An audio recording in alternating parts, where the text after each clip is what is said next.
pessoa assim muito... Pessoal, a gente tá aqui hoje para bater um papo com um pré-candidato a deputado federal, Raoni Ferreira. Eu mesmo. Eu já conheço ele bem, mas eu vou pedir para ele se apresentar para vocês aqui um pouco. Bom, pessoal, a gente está aqui hoje fazendo um piloto de um podcast, um bate-papo nosso aí, falando sobre os principais problemas do país, do estado do Rio de Janeiro, de Volta Redonda, toda a região sul-fluminense, Resende, Barra Mansa, Barra do Piraí. E a gente vai estar trocando uma ideia. Então, eu sou Raoni Ferreira, como eu sempre me apresento, sou professor, tenho 31 anos e sou pré-candidato a deputado federal pelo PSB aqui do estado do Rio de Janeiro, numa candidatura aí feita por muita gente legal, bacana como a Joana, nossa querida Joaninha, ou Abelinha, para os mais íntimos, que constrói junto com a gente esse projeto maravilhoso para a gente mudar a cara da política aqui no Sul Fluminense, em Brasília. E a gente vai hoje começar comentando alguns assuntos, alguns temas. E você que estiver aí ouvindo, quiser dar alguma sugestão, falar alguma coisa, fica à vontade. Comenta na postagem, comenta nos stories, onde você estiver vendo partes desse vídeo, os cortes ou o podcast inteiro. E a gente segue aí nesse bate-papo. É isso. Quem quiser saber a história da Belinha, deixa no comentário. É isso. Eu não vou contar. Sobre isso. Tá tudo bem. A gente tem que começar falando de educação, né? Com certeza, é o Acho que que move é a nossa meio vida. óbvio. Acho que é meio óbvio falar de educação. Pois é. Podia ter pegado o adesivo do Educação Transforma Assim, esqueci. Mas depois deixa pra um próximo. e é a minha primeira pergunta, inclusive. Tipo, porque você sempre fala que a educação transforma. Então, como é que a educação transformou a sua vida? Olha, é uma longa história, porque eu já tenho 31 anos, então já tenho um tempinho da minha educação básica. Então, eu já entreguei aí um pouquinho da minha idade. Eu tive uma experiência muito, muito importante na minha vida no terceiro ano do ensino médio. Eu sempre fui um ótimo aluno, uma pessoa assim, muito dedicada aos estudos. Venho de família pobre, família humilde, do bairro periférico, bairro Água Limpa. Sempre estudei escola pública a minha vida inteira. Mas no terceiro ano eu tive uma crise muito forte, muitos jovens que devem estar ouvindo passaram por isso, de ansiedade e de depressão. Eu fui diagnosticado com depressão, eu estava no terceiro ano do ensino médio, no momento que eu perdi muitas aulas, era um ano de formatura, um ano muito importante, né, que você está ali na transição para entrar na faculdade, e nesse momento eu tive uma crise de depressão fortíssima. E aí não teve um motivo aparente, foi uma coisa assim, a gente sabe que é também fisiológico, né? Tem a ver com o nosso corpo. E aí, cara, ali pra mim foi um negócio assim pesado. E eu tive alguns professores que naquele momento fizeram uma virada na minha vida. Foi uma orientadora pedagógica, uma professora de história e alguns outros professores, um de física e matemática. Eu lembro que naquele ano foi tão ruim pra mim que eu tirei 1,3 em matemática. Em física, perdão. Matemática. Eu tirei 1,3 em matemática e foi a pior nota da minha vida. Eu nunca tinha tirado nota vermelha, aquilo pra mim foi um baque. Eu estava véspera de reprovar em matemática e eu tive professores que me abraçaram, sabe? Entenderam a minha situação, olharam pra mim e falaram: Raoni, você é um bom aluno, você tem condição de mudar a sua vida e acho que a educação é importante para você, não vamos desistir de você. Eles não desistiram de fato de mim, me levaram até o último dia do ano me ajudando, me ligavam aqui para casa quando estava com as crises, não conseguia ir para aula e falavam comigo e eu consegui através de todo um projeto político-pedagógico, né, de um PPP da escola que prestava essa ideia de apoiar os alunos, de trabalhar com os alunos, no Colégio Delcio Horta Delgado, por isso que eu tenho muito orgulho dessa escola. Me incentivaram, eu formei no terceiro ano ali, uma professora me marcou muito, que me incentivou a fazer história. E aí eu fiz o vestibular na época para história e resolvi ser professor, porque se os professores mudaram a minha vida, por que eu não mudar a vida das pessoas através da educação? Nossa, isso aí foi... Eu não sabia de partes da história, isso aí foi maneiro saber, eu não sabia não. Eu tenho depressão até hoje, né? Na verdade, depressão é um problema que às vezes não tem cura, né, para a maioria das pessoas, e que de fato eu carrego, faço tratamento até hoje, vou ao psicólogo, né? Tem que tratar. Inclusive, galera, procure ajuda sempre que você sentir que as coisas não estão fáceis. Mas assim, para um jovem de 17 anos, cheio de problemas familiares, né? Meu pai abandonou minha família. A gente foi abandonado assim emocionalmente, né? Meu pai nunca foi presente, nunca foi um pai presente, um pai ausente. E isso foi muito difícil. Imagina você na adolescência, está se descobrindo, conhecendo várias coisas, e aquela época do namoro, do desenrolo, e aí você precisa de uma orientação de alguém próximo da sua família, só tinha minha mãe e minha avó. E isso foi muito difícil. Então parece que muitos fatores ali levaram a essa depressão, muitos jovens passam por isso. Mas eu tive professores presentes. A escola com um papel fundamental, Joana, assim. Você sabe disso, que você já foi aluna, mas hoje eu enxergo melhor como professor, estando em sala de aula, a gente olha para a sala de aula, vê os nossos alunos, os problemas desses alunos, a gente se identifica com eles e a gente pode mudar a vida deles. Eu lembro até hoje de um caso, assim, que impactou muito a minha vida. Tinha um jovem, eu dava aula numa escola de maior vulnerabilidade social de Resende. E lá nessa escola tinha um aluno que ele ia para a aula todo dia de chinelo e já foi um dia descalço. E aquilo me incomodava, eu queria saber por quê. E aquilo, eu perguntei para ele, falou que estava sem tênis, etc. E ele era um aluno, um dos mais bagunceiros da sala. Ele brigava com todo mundo, arrumava confusão, respondia, era agressivo. E a orientação pedagógica não conseguia resolver nada com ele. E um belo dia eu chamei ele para conversar. E eu falei, pô, meu amigo, vamos melhorar isso aí, aquele papo de professor, né, chamando a atenção. E aí, no momento lá, eu tive a ideia de falar assim, sabe de uma coisa? Eu sou professor, o salário é uma merda mesmo, mas eu vou lá comprar um tênis pra esse menino. Eu comprei um tênis, entreguei pra ele, de Natal, esse foi o finalzinho do ano, eu entreguei. No ano seguinte, ele foi meu aluno, e o cara mudou da água pro vinho, assim, o moleque começou a respeitar a minha aula, pelo menos eu fui descobrir que era só minha aula, mas ele respeitava, mandava a galera ficar quieta, ajudava a organizar as coisas, participava da aula, e eu percebi que um ato, mesmo que tenha sido um presente físico, mudou a vida daquele garoto. Aquele garoto nunca mais foi o mesmo, porque até hoje eu encontro esse rapaz se refere a mim como alguém que foi muito importante na vida dele. E não por causa do presente, mas porque eu percebi uma falha do Estado, e isso também me levou à política, que não adianta se dar a melhor aula do mundo.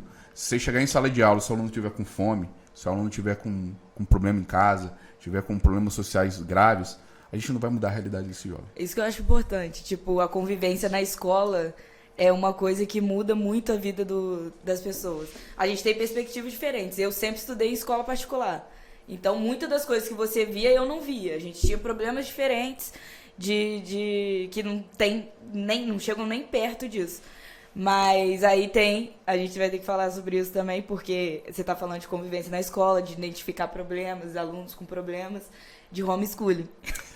Que é polêmico. Pois é, bem polêmico. Foi colocado em votação no Congresso Nacional, né? O projeto de lei foi colocado em discussão.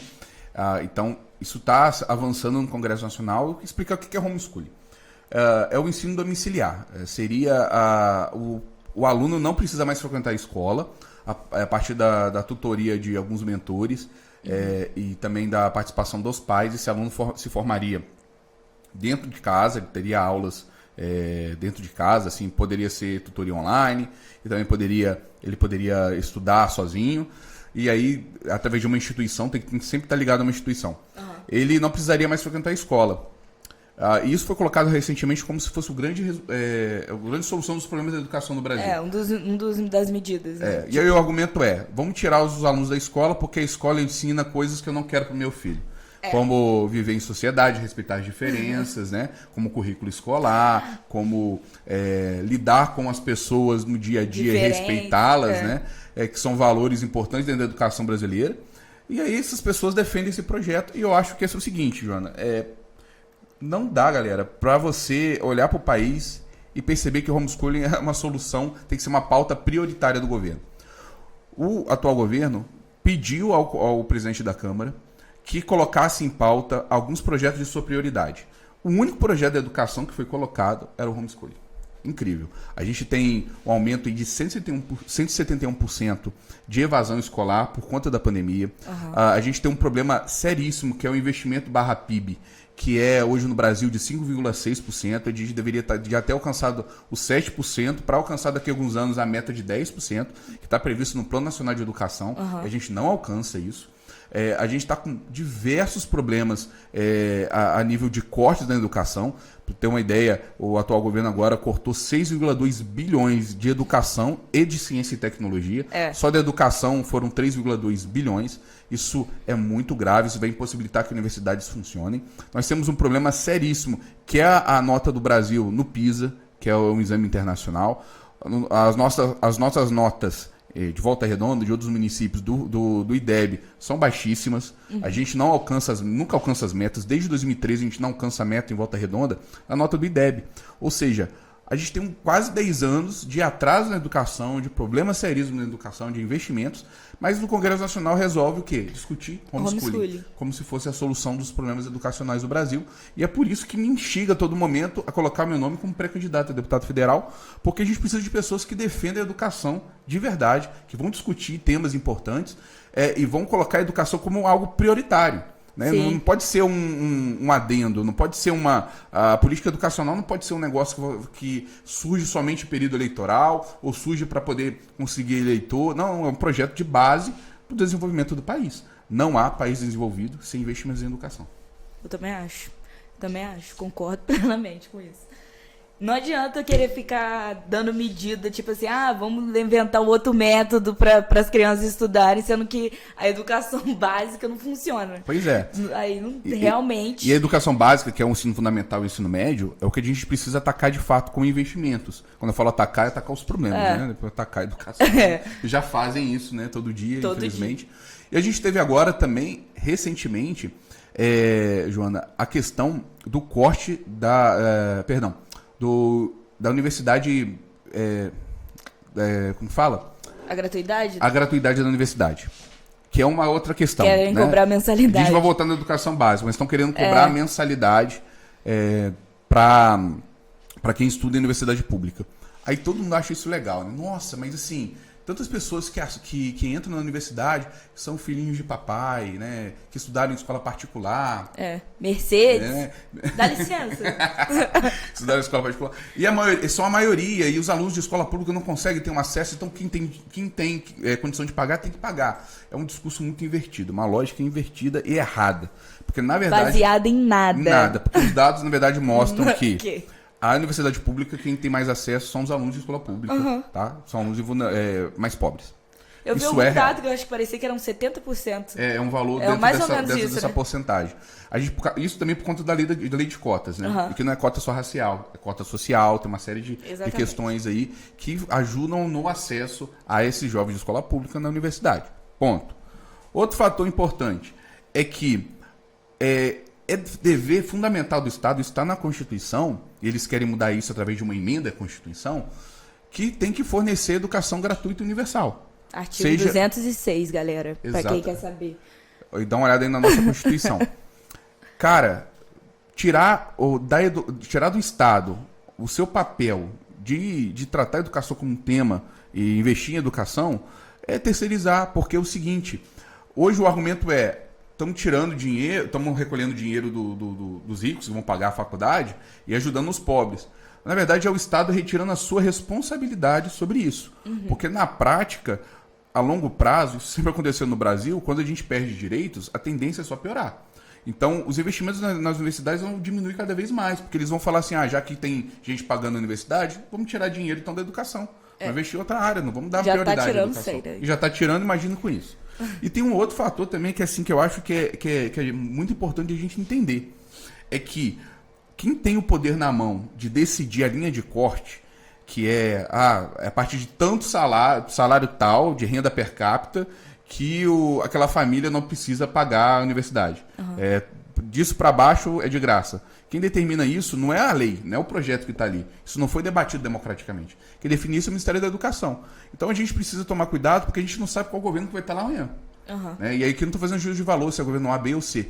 Mas se o governo não tem compromisso com a educação e com os mais pobres, a linha de corte dessa universidade que não é mais gratuita, né, que é paga, vai ser para quem? Isso é uma questão também a se pensar. Por sorte, esse projeto foi engavetado essa semana, no dia de ontem. Foi adiado. Hoje Não, foi engavetado mesmo. Engavetado? Hoje é dia 2 de junho, dia 1º de junho, ele foi engavetado no Congresso Nacional, não vai ser mais votado. Mas isso volta e meia vem à tona, então a gente precisa se posicionar e dizer para vocês que eu, Raoni, defendo a universidade gratuita, sim. Isso muito importante você falar mesmo. Uma galera, né? E tipo assim, como a gente fala de educação e a sua pauta é educação, a educação está relacionada a todas as outras pautas do Brasil, que é um país muito complexo. Sim. E tem muita diferença e muita cultura, e cada região tem um modo de ver diferente e tudo mais. No Rio de Janeiro, eu acho que o maior problema é a segurança pública. Então, tipo, o que você pensa sobre projetos ou o que você tem a falar sobre segurança pública no estado do Rio de Janeiro? É o seguinte, o grande desafio hoje no estado do Rio é a questão da segurança por conta do tráfico, o avanço das milícias. E, de fato, Joana, não existe uma resposta que a gente consiga dar a um problema tão complexo. Uma resposta simples a um problema tão complexo. Até porque é função do executivo, principalmente estadual, definir políticas públicas que vão atuar nessa questão da segurança. O meu projeto a longo prazo é defender a educação como um meio de ascensão social, de combate às desigualdades e, por consequência, à violência. Mas, paralelamente a isso, a gente precisa endurecer algumas leis, eu acredito, diminuir algumas das burocracias que impedem, que na verdade atrapalham. Você, como advogado, sabe melhor do que eu, mas a gente sabe que o Brasil é tudo muito burocrático. Então, assim, os processos demoram, são lentos. Então, a gente precisa fazer com que a lei seja aplicada com maior rigor. Isso Sim. é uma questão que a gente precisa avançar no Congresso e pensar nessa questão. E a terceira questão é investimento em inteligência. Não existe combate à droga, à violência, sem investimento em inteligência. E aí, quando eu falo em inteligência, eu não estou dizendo só que eu estou dizendo que não tem que fazer ações de por exemplo, chegar quando eu falo ações, eu estou falando de fugiu aqui o nome. Fugiu aqui o nome, gente. Eu também não. Operações. Operação. Quando eu falo em segurança, eu também não estou proibindo que as operações aconteçam. Só que elas precisam acontecer de forma organizada, com objetivos concretos, né? Com dados, evidências, para que tenha um mínimo de consequências para a sociedade que está ali. Para as pessoas pobres que vivem nas favelas, que estão no meio do tráfico, infelizmente, no meio dessa guerra, né? A gente viu esses dias, né? Um caso absurdo de um cidadão sendo asfixiado dentro de um camburão. Então, exatamente. E o caso do Genivaldo, ele é preocupante porque mostra o despreparo de muitos dos nossos oficiais em tratar da segurança dos nossos cidadãos. Com isso, eu não quero dizer que as polícias elas são todas ruins ou que são mal formadas. Não é isso. A questão vou dar um exemplo. Dentro da PRF foi retirado, dentro da grade curricular de ensino, de preparo deles, o tema dos direitos humanos. Então você pensa, uma polícia que não está ali defendendo os direitos, e fazendo as leis serem cumpridas, é claro, mas resguardando os direitos de todo cidadão, é uma polícia que está cometendo crime. Sim. O que foi feito ali é um ato criminoso. E as forças de segurança não podem cometer atos criminosos. É hipocrisia e não é função do Estado. Porque o Estado tem um monopólio da força na mão, né? Que é um conceito sociológico isso. Então, o Estado precisa investir em educação nessas corporações, né, de polícia, a Polícia Federal, cada um na sua instância, né, seja o governo federal, estadual, ou até as guardas no município, para que esses agentes de segurança tenham a capacidade de defender os interesses da sociedade, que obviamente é a segurança, o bem-estar dos cidadãos. Paralelamente a isso, a gente tem que investir também nesse funcionário, com suas carreiras sejam respeitadas, salários dignos, Sim. condições de segurança, porque se você dá uma boa formação e você também paga bem esse funcionário público, ele também está dando um retorno para aquela sociedade. Sim. Porque uma força de segurança mal remunerada é uma abertura gigante para corrupção. Então a gente tem que pensar em todos esses fatores, porque os policiais, os guardas, né, que trabalham nas guardas municipais, são funcionários públicos. Como eu sou funcionário público, sou professor de escola pública. E merece, portanto, nosso respeito e um trabalho digno para que eles exerçam sua função. Concordo mais uma vez, galera. Vou concordar a live inteira. A live não, né? O podcast. Porque tá tudo preparado aqui. A gente já preparou tudo que quer falar. Tá tudo... Não vai... A gente não vai brigar. Ele vai escorregar, galera. Ele vai escorregar. Nossa Senhora. Gente, eu sou mulher. Não sei se vocês repararam. Mas É mesmo? não tem como não falar de mulher em política. Claro. Porque é minoria na política. Só que o eleitorado é maioria. Exatamente. 53% das mulheres são eleitoras. Quantitativamente é a maioria. 15% do Congresso Nacional, cargos públicos. E na Câmara dos Vereadores de Volta Redonda não tem nenhuma. Zero. Zero. Tem zero. Zero. E assim, E tipo assim, é... ninguém tá nem aí. Então, isso quer dizer que na comissão de defesa da mulher da Câmara de Volta Redonda é um homem que preside. Porque não tem nenhuma mulher. Infelizmente. Só um dado que eu joguei. E isso é importante, Joana, por seguinte questão. Eu, Raoni, sendo um homem cis, hétero, tenho a minha responsabilidade sobre as desigualdades da qual eu faço parte dela. Porque eu contribuo para isso também. Porque, tipo assim, estão sendo mostrados, né? Como a gente tem muito acesso agora à mídia, TikTok, Instagram, YouTube, tá sendo muito mostrado violência política dentro das casas legislativas. Demais. Isso demais contra mulheres, pelo simples fato de ser mulher. Então, eu acho que, tipo, é interessante você falar sobre isso. Acabei de sair de um seminário sobre mais mulheres na política, então eu tô militante, hein? Eu tô militante sobre isso. Tá inspirado. Aí, a ministra Carmen Lúcia, do STF, falou no seminário uma coisa que eu fiquei assim, caraca, pensativa sobre. Porque eu sou fã dela também. Aí, ela falou, como é que é? Nós mulheres não somos silenciosas, nós somos silenciadas. Isso é muito verdade. Porque, tipo assim, são 53% do eleitorado. 15% tá no Congresso. Claro que, tipo, a gente depende de homens como aliados para ter mais voz na política. Então, eu queria saber como que você pode me tranquilizar que você vai dar voz para essas mulheres. A começar por entender o meu lugar de fala, que não é o lugar das mulheres. Sim. Então, entendendo que eu não sou protagonista de uma luta que não é minha. Uhum. Então, eu entendo isso e eu me coloco no espaço de ter a responsabilidade de, no espaço de política que eu estiver, fazer com que as mulheres tenham o seu espaço respeitado. Sim. E que eu não reproduza as desigualdades que a gente tem que combater. Sim. Então, por exemplo, vou dar um exemplo. Quando eu estive como vereador em Volta Redonda, dentro do nosso gabinete a gente tinha paridade de gênero. Ou seja, a gente tinha 3 homens e 3 mulheres lá ocupando as vagas. Depois de um tempo, teve uma amiga nossa que teve que sair, não dava para conciliar, e a gente chamou o próximo da fila, porque teve processo seletivo, né? A gente fez um processo seletivo, não foi amiguinho que a gente colocou lá. Então, aí veio um rapaz, mas a ideia era paridade de gênero, 3 homens e 3 mulheres. Mas eu, como estava presente, posso falar que o rapaz também respeitava as mulheres. Todos, na verdade, né? Eu só queria deixar bem claro essa parte. Com certeza. Que todo mundo tinha voz igual dentro do gabinete. E aí, entender que quando a gente tinha de debater um tema dentro do gabinete, e eu, no mandato, representado por um homem, né? Sim. Eu não tomava decisão sozinho. Eu consultava as mulheres. Então, o ponto de vista não era do meu ponto de vista. Como era o mandato coletivo, eu sempre estava ouvindo as pessoas, né? Então, a gente ouvia as mulheres do gabinete e suas manifestações em relação a isso para eu tomar uma decisão que eu tinha de tomar no cargo eletivo. Então, assim, entender essa parte. E dentro também dos partidos políticos, do qual eu faço parte, é fazer com que nesse partido político, sendo uma liderança, as mulheres tenham sua voz respeitada. Então, é meu papel também não abrir espaço para as mulheres, porque isso me coloca numa condição de poder que não deveria ter.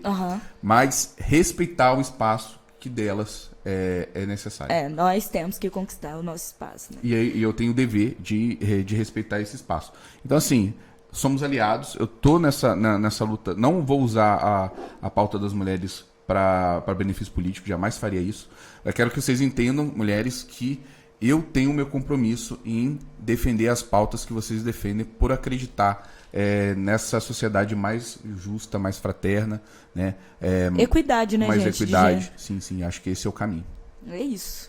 Até porque no seminário falou que teve um estudo feito, eu não lembro agora de qual instituto, mas que estava falando que um país governado por mulheres não, mas com mais mulheres na política, tinha menos corrupção. Já que é uma coisa que as pessoas batem tanto, né? Tipo, Só queria deixar Eu bem vou dizer, claro. contar uma pequena história aqui. Eu sou assim, quando eu falo, vocês vão entender um pouco, né, quando eu falo essa afirmação. Eu sou criado por mulheres. Quando eu falo por mulheres, é no sentido de que eu não tive uma participação masculina na minha criação. Meu pai abandona a gente afetivamente, né? Eu não tive o meu pai presente na minha vida. Então, por quê? Por conta de diversos problemas pessoais que ele tinha, envolvimentos que ele tinha, que impossibilitaram ele de cuidar da gente. E aí quem assumiu as rédeas? Minha mãe e minha avó. Essas duas mulheres incríveis, guerreiras, que minha mãe andava, sabe, Joana, ela andava 5, 6, 7 quilômetros para fazer uma unha, para ganhar R$5, e com os R$5 comprar pão pra gente comer, porque meu pai deixava faltar comida dentro de casa. Então, assim, era uma situação de abandono, e aí os pais ausentes, né, aí fica aqui a crítica, né, os homens, se a gente não cumpre o nosso papel, claro que é um papel sempre socialmente construído, mas se a gente não cumpre com as nossas responsabilidades, cara, isso já é um avanço. Se a gente cumprir com as nossas responsabilidades, já é um avanço em construir uma sociedade mais igual. Não é ajudar a mulher, é entender que eu sou parte da responsabilidade da criação de um filho. A gente brinca aqui em casa, a Vanessa tá aqui do lado, mas a gente fala assim, eu vou lavar a louça, e às vezes eu me pego no erro. Eu falo assim, peraí que eu vou te ajudar aí, vou resolver uma... Eu falo essa frase desconectada da realidade, porque na verdade eu não tô ajudando. É minha obrigação manter a casa limpa também, de nós dois. Ou seja, a gente tem que, não é ela me ajudando ou eu ajudando. Sou eu tendo a responsabilidade pela casa onde eu moro. Mas eu acho importante isso, porque é importante ver o erro e reparar o erro. O problema das pessoas que as pessoas têm que entender é que não é errar. É, tipo, reparar o erro mesmo. Tipo, na hora você pensa, pô, viajei. Entender que tipo, a gente fala... Eu sou homem, eu falo merda o tempo todo. Eu falo expressões machistas. Não só você, tipo... até as mulheres falam expressões machistas porque a gente vive numa sociedade construída desse jeito. Sim, é muito difícil, né, de quebrar esse negócio. E aí a gente tem que fazer todo um esforço educacional. Eu, como educador, prezo muito por isso. Então, isso que eu ia falar. Desconstrução todos os dias. Eu acho que é na escola. Eu acho que na política, eu quero que as pessoas entendam que eu, estando na política, isso não me coloca num patamar de ser a pessoa dona da verdade ou com todo argumento. A gente tem que caminhar, se construir e se reconstruir todo instante. Exatamente. E aí por isso a gente se cerca de pessoas boas, né, Joana? Como você, lógico. que me ajuda a ser melhor a cada dia e fazer desse espelho, que também é a nossa vida na política, um espaço de igualdade. Mas eu acho que é isso, que eu ia perguntar até o que era democracia pra você, porque... É uma discussão. Povo, porque é uma discussão, tipo, de ideias diferentes, mas para chegar num caminho. Porque o caminho né, todo mundo quer, como Guedes diz, estão voando. Só que só ele tá voando, sozinho. Eu acho que a gente tá caindo, a gente tá no... Eu vi um meme muito bom hoje, que era um avião, aí o Guedes era o avião. Aí, tipo, estamos voando, ele falando que estamos voando. Aí o avião decola... E o povo tá todo na escadinha ali pra entrar, sabe?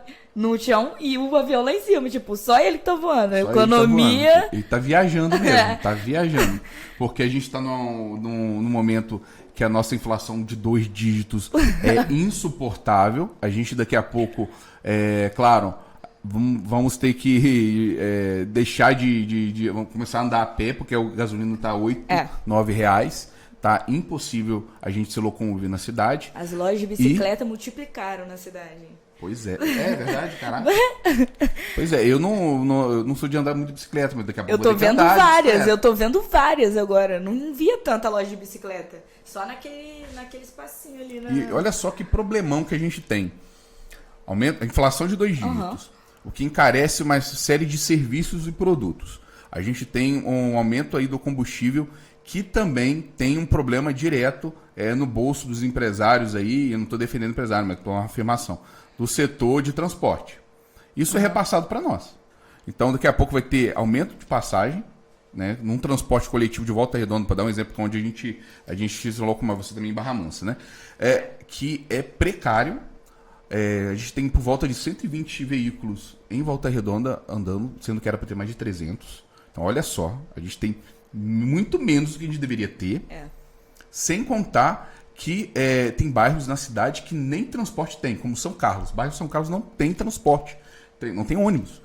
Então é muito difícil, porque a gente não consegue de um lugar a outro de Volta Redonda, que é um direito, né? Constitucional, inclusive, o direito de ir e vir. E também o transporte coletivo é um direito constitucional, tá lá. Não, interfere também no direito à cidade, né?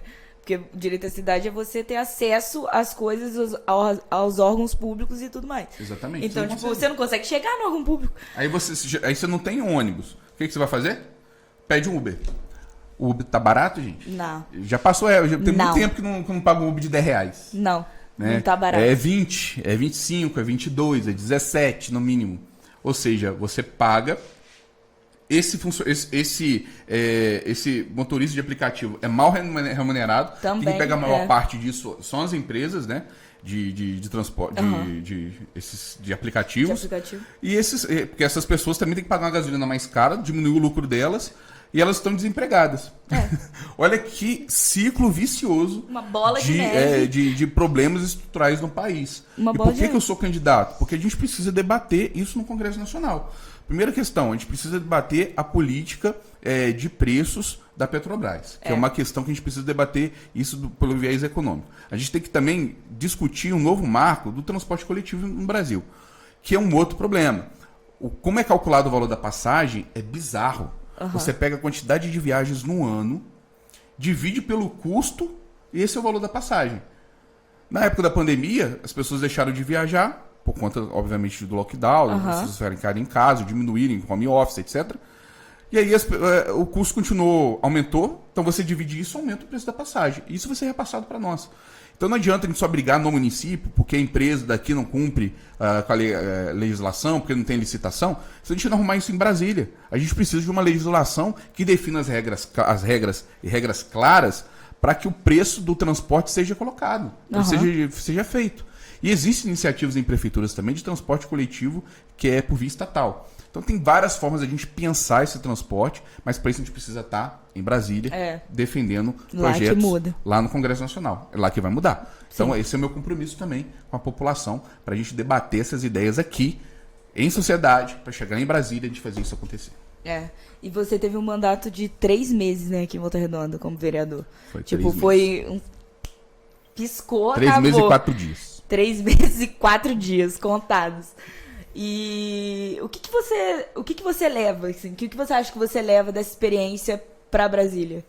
A primeira questão é entender que as funções do legislativo, ou seja, cara, o vereador não tá ali, eu falando de vereador, mas penso num deputado, tá, gente? O vereador não tá ali. Porque para explicar, o vereador é o legislativo, só que no município. Centralizado no município. Isso. E o deputado estadual é nível de estado, o deputado federal é nível de Brasil. De Brasil, né? Exatamente. E, obviamente que ele é escolhido dentro do estado, mas ele está lá para fiscalizar o país. Então, primeira função de alguém do Poder Legislativo, fiscalizar. Meu irmão, não adianta você colocar 1000 projetos de lei. Se você não fiscaliza o Poder Executivo, tá fazendo errado. Eu não estou aqui para puxar saco de prefeito, governador, presidente. Mas você tem as suas preferências políticas, onde você vai votar num candidato a presidente. Obviamente que eu vou votar. Como eu votei para prefeito, como eu vou votar para governador também. Mas isso não quer dizer que o meu compromisso não seja fiscalizar essa pessoa pela qual eu votei. Exatamente. Eu não vou jogar meu voto fora também, eu também sou cidadão. Então, no papel do legislativo, tem que fiscalizar.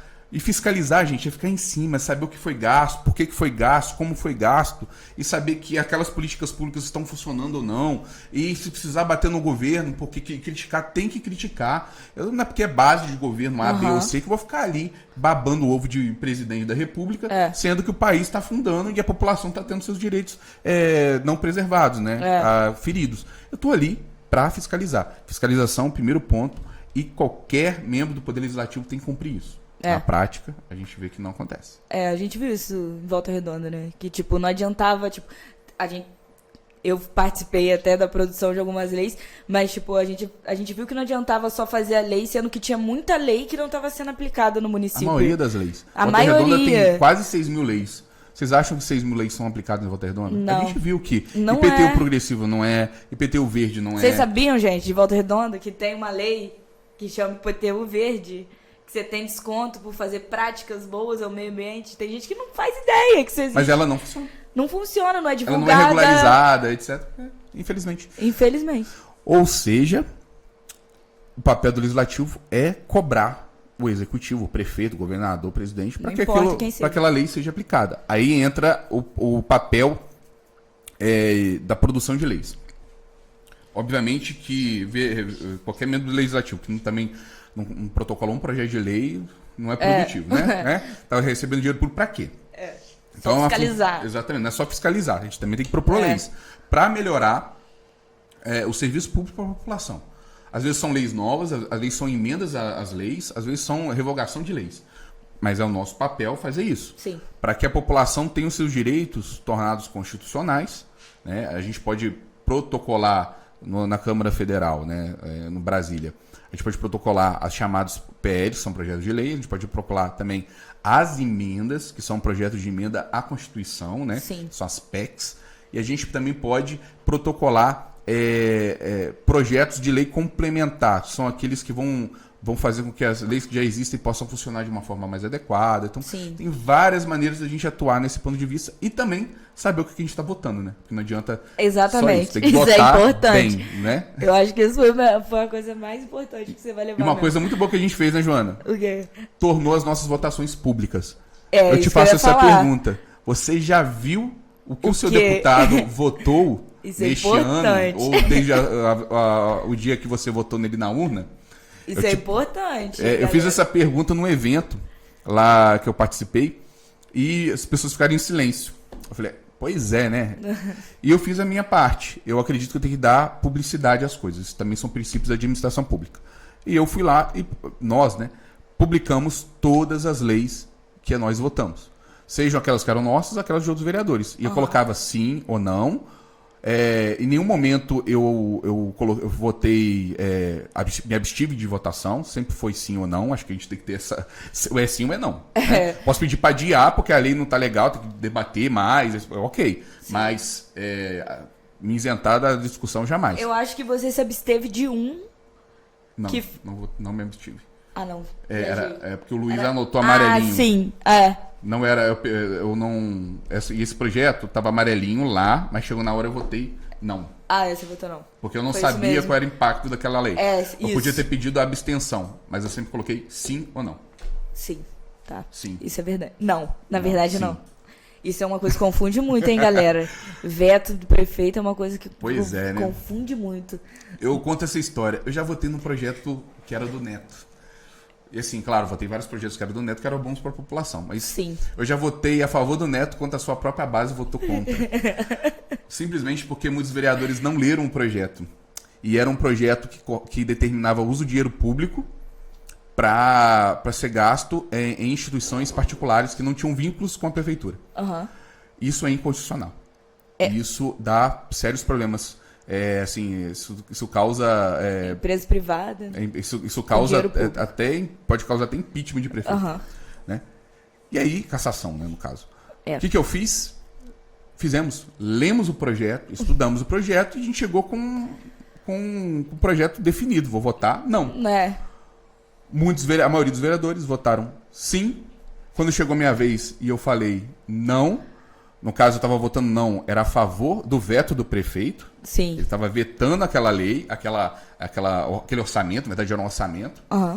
E eu votei favorável ao orçamento desse prefeito. Do prefeito Neto. Naquela hora bateu o desespero. Meu Deus do céu, o que está acontecendo? Conversa com o X para lá, com o X para cá. Pediram para votar de novo, já não podia, que já tinham votado. Ou seja, votaram num projeto que não era para votar, né? Ou seja, eles receberam uma orientação do prefeito, obviamente, provavelmente, né? Para votarem contra, sendo que eles votaram a favor. E eu votei contra simplesmente porque eu li o projeto e eu vi que era bom para a cidade. Sim. O que falta muito na política, Joana, é esse senso que as pessoas acham que ou eu sou oposição e vou contra tudo que aquele governo faz, ou eu sou do governo e faço tudo que aquele governo quer. Acho que o poder legislativo tem que ser independente. Obviamente que eu posso defender governo A, B ou C. Eu posso ter um posicionamento. Claro. Mas isso não pode colocar aquilo que a gente defende em xeque. Então eu tenho que me colocar eu sempre defendo isso, me colocar como alguém independente, que vou olhar para aquele projeto e vou analisar. A minha régua é a população. Exatamente. Se é bom para a população, eu voto sim. Se é ruim, voto não. e não interessa se o prefeito gostou de mim ou não gosta de mim. Isso não é para mexer com o meu Não coração. faz, não... Né? Eu tenho que pensar mais com a razão, de forma técnica, e defender os interesses populares. Nossa, verdade. Transparência é tudo, hein, galera? A gente não sabe o que está acontecendo lá. Acho que a maioria das pessoas não assistem TV Senado, não assiste TV Câmara. Então, acho que tipo, você escolher um candidato que tipo, informa para a população o que está fazendo, eu acho importante. Já é uma adianta. Tipo, não é só bater no governo ou só falar sim pro governo. Você tá votando projeto para uma população inteira. É muita gente, cara. E eu penso o seguinte, eu acho que a população hoje no país, mais de 12 milhões de desempregados, inflação de 2 dígitos, tudo isso que a gente está fazendo, aumento da carestia, diminuição do consumo das famílias, a gente tem visto que as pessoas elas estão vivendo, elas estão sobrevivendo. Uhum. E quem sobrevive não tem tempo para coisas que pareçam supérfluas a ela. Uhum. A política é uma delas. As pessoas estão decepcionadas com a política. E não só decepcionadas. Às vezes elas não têm tempo de saber o que está rolando. Ou às vezes essas pessoas não tiveram acesso à educação de qualidade e não conseguem entender o que está acontecendo. Eu acho que esse é o ponto mais... Exato. E aí minha obrigação, primeiro como educador e depois como político, é fazer com que o que a gente debate aqui chegue até a população. Uhum. É minha obrigação prestar contas, é minha obrigação apresentar para ela, olha o que está acontecendo. Uhum. Não é só me enfiar dentro de um escritório, ou ir para Brasília, ou para a Câmara, sei onde eu estiver, e esquecer do povo. E ficar votando sim ou não, né? Próximo, para as pessoas entenderem o que está acontecendo e trazê-las para participar. É minha obrigação. Eu não tenho que ficar cobrando da população que ela entenda de economia. É minha obrigação apresentar para elas o que essa economia vai impactar na vida dela e como que eu posso fazer para melhorar a economia do país. É minha obrigação, enquanto político, ser transparente e didático com a população. Então, meu papel, e o que eu quero fazer em Brasília, é fazer essa mediação da população aqui do Sul Fluminense com os interesses que acontecem lá em Brasília, que são vários. Eu quero defender os interesses da população lá em Brasília. O impacto, daqui, o impacto vai ser feito aqui. E ser isso de forma bem transparente, limpa, próximo da população. Isso é importante. Porque o governo é do povo, né, galera? A gente vive de uma democracia. Demos significa povo, né? Cracia é governo, democracia é o governo do povo. Então o povo tem que participar mais. E o povo, é bom explicar que o povo não é uma parte, não, das pessoas. Tipo assim, é só essa parte que importa. Porque tem muita gente que acha isso, né? Tipo, só minha opinião e é isso, acabou. É o individualismo, pessoa, né? É o coletivo. Você não pode. Pensar nos interesses. E o brasileiro é muito individualista, né? São poucas pessoas que pensam realmente no coletivo, né? O mais comum caso, pra vocês entenderem, é que eu tive na Câmara dos Vereadores, né, no nosso mandato, a gente percebeu, né, Joana, como as pessoas chegavam lá. Sim. Na primeira semana de trabalho, eu recebi mais de 20 currículos de pessoas pedindo emprego. Como se a função do vereador fosse pedir, arrumar emprego pros outros, né? Isso me incomodou demais, porque cada pedido inusitado, né? Assim, meu celular, se eu mostrar pra vocês, isso daqui, nossa.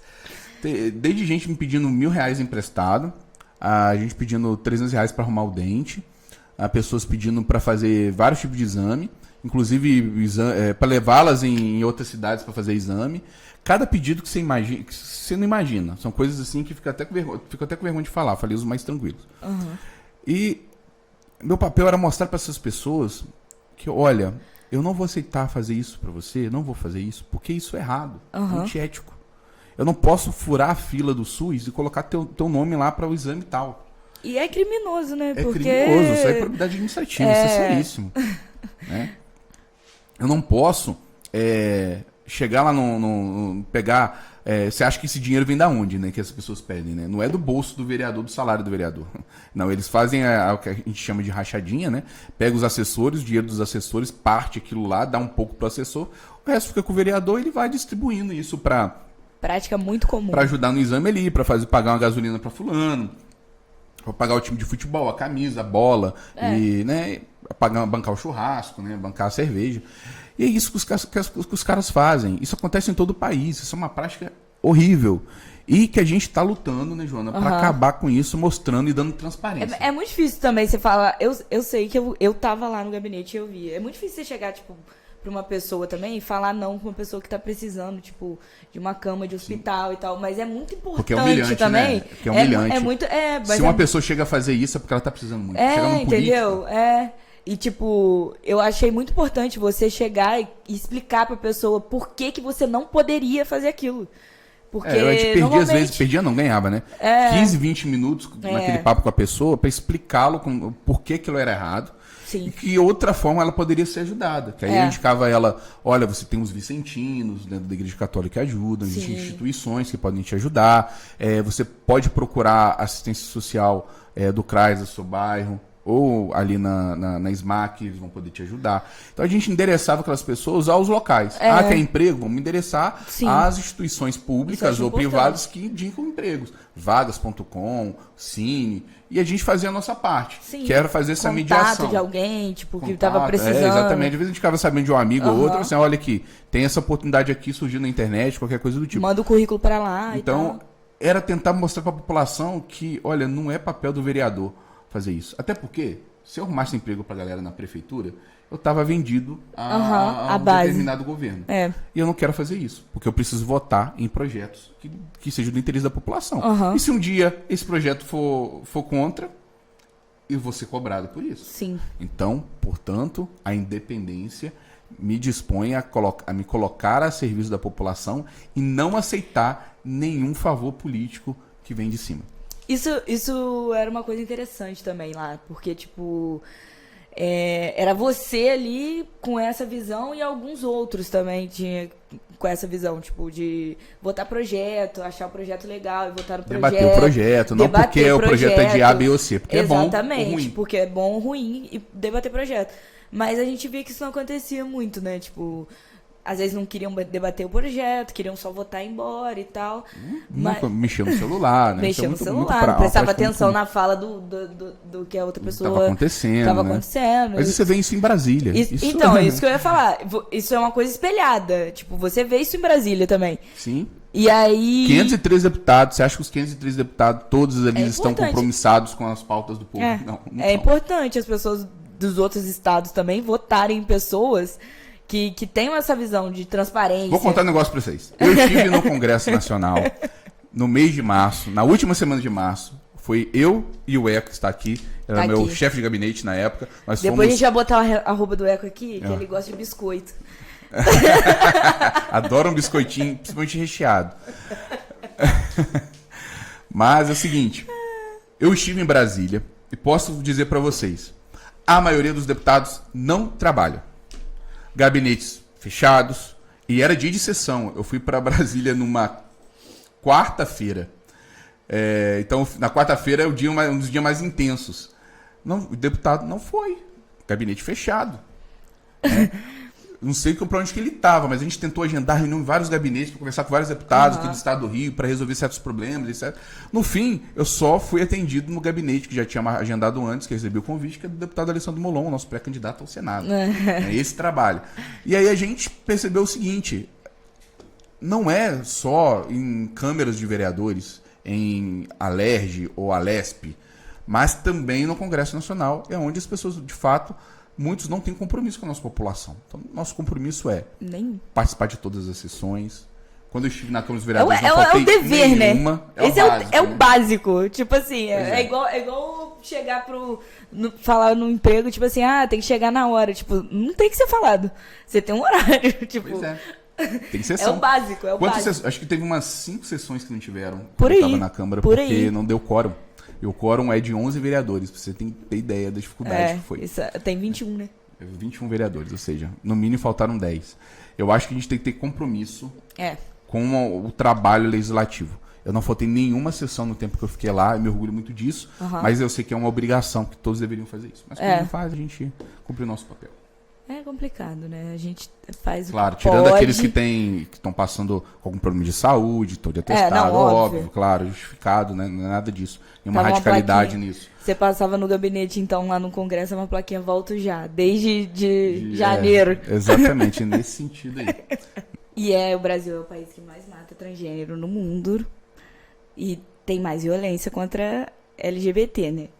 Verdade. E essa não é a sua pauta, você não tem lugar de fala, para falar sobre isso, mas ao mesmo tempo a gente vive num país que, além da gente não ser preconceituoso, a gente deve combater o preconceito, porque não adianta só você ver uma situação e falar assim, não, mas por mim tudo bem, e ficar quieto. Não adianta aquela frase, não adianta ser racista, tem que ser antirracista. Exatamente. Né? Nesse caso não dá para ser homofóbico, tem que ser anti-homofobia. Não, exatamente. Até no... eu grifei aqui, ó. Teve no governo atual, para quem não sabe, informações. Teve uma PL que tratava do direito de identidade de gênero, que foi arquivado. Tudo no governo atual. O Conselho Nacional de Combate à Discriminação e de Proteção aos Direitos LGBT, criados em 2010, foi extinto em 2019. E tô dando só uns exemplos aqui, isso aí acontece muito pior. Em 2018, a 4ª Conferência para discutir políticas públicas da população também foi revogado pelo governo Bolsonaro. Eu acho importante as pessoas saberem sobre isso. Tem uma questão ainda que, de certo modo, é um avanço, mas mostra também uma dificuldade muito grande. Mostra o preconceito no país, que agora o IBGE, recentemente, fez a primeira pesquisa em que as pessoas LGBTQIA+, estão sendo colocadas ali dentro dos dados estatísticos, né? Ou seja, isso que eu ia falar, não tem... Eu acho que um dos caminhos seria esse também. Na verdade, mapeamento, ainda né? tem um erro nessa pesquisa que não trata das pessoas trans. Sim. Ela só trata de gays, lésbicas e bissexuais. Não tem as outras siglas, né, referentes a outras identidades. Então, eu acho que é importante a gente primeiro tocar nesse ponto. É um avanço, mas ainda não é o necessário. Mas é interessante que ela demonstrou que, eu não sei os dados de cabeça, mas por volta de 4% da população brasileira se identifica. Muitos têm uma porcentagem grande ali que não se identifica com nenhum, ainda assim, ou seja, ou não quis falar, não se expor, ou de fato ainda não consegue. E ainda tem aquela questão de que as pesquisas foram realizadas de forma presencial e muitos não falaram porque estavam perto de familiar, etc. Não sentiram vontade.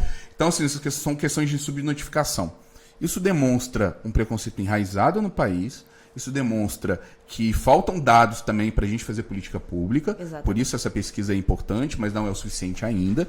E a gente tem um outro problema também grave, que é a subnotificação, que demonstra que a gente precisa ainda de políticas educacionais para que as pessoas consigam se compreender, se entender dentro do mundo, porque sem educação, a gente sabe, inclusive já entrevistamos num podcast um amigo que é um especialista nas políticas, ele tem um livro chamado Políticas Coloridas, está até aqui na minha biblioteca, que fala sobre políticas públicas para a comunidade LGBTQIA+, agora, né, com P. Né? E ele fala um pouco sobre isso, assim, ele se entendeu porque ele teve educação de qualidade. Sem educação, é difícil a compreensão de si mesmo, a compreensão do seu papel no mundo, do seu lugar, Exatamente. Dos seus direitos, né? E até mesmo a entender o que é liberdade, o que é se colocar, porque é muito difícil, e ele falava sobre isso nesse debate nosso, que às vezes, para uma pessoa que é LGBTQIA+, ela precisava, somente depois de 20 e poucos anos, quando ela já não dependia mais dos pais, tinha uma vida financeira mais estável, que ela poderia expor isso publicamente. Porque ela tinha uma dependência financeira que implicava em essa pessoa não conseguir manifestar publicamente o que ela era. Isso mostra o quanto o preconceito está enraizado dentro das famílias. Né? E a gente precisa debater esse tema no sentido de construir um Estado de direito. Aqui não vale o pensamento ou o debate religioso, moral, seja o que for que você queira discutir. Eu acho que um debate constitucional. É constitucional. São pessoas de direito que precisam ser respeitadas nos seus direitos. São políticas públicas então, para as assim, pessoas que merecem. Você tem que andar na sua cidade e não ser agredido pelo simples fato de você andar de mão dada com uma pessoa que você ama. Seja hétero, gay, lésbica, seja o que for. Ou seja, você tem que ter o direito de ir e vir. Acesso à educação, você poder usar uma determinada roupa e não ser julgado por isso. Exatamente. Acesso a certos locais. Mas assim, isso ainda é uma questão que a gente tem que debater. Hoje o que está se debatendo, na verdade, é o direito à vida, né? A Porque vida, essas pessoas não estão exatamente. conseguindo nem o seu direito à vida ser respeitado. É o direito de existir, Volta né, Redonda que tá é sendo minado. a cidade que mais mata LGBTQIA+, aqui na região sul-fluminense. São dados, né, de algumas ONGs que participam daqui e que mostram a gravidade disso. Então, tem uma ONG chamada Grupo Gay Bahia, que foi um dos primeiros a levantar dados estatísticos sobre a comunidade LGBTQIA+, no Brasil, que eu acho que a gente precisa, que mostrou, né, essa ONG, que a gente precisava no IBGE fazer essas pesquisas para a gente nortear políticas públicas. É um avanço, mas não o suficiente. Também acho. É isso, galera. Achei importante falar sobre algumas pautas nesse programa piloto. E é isso, vai ter mais semana que vem.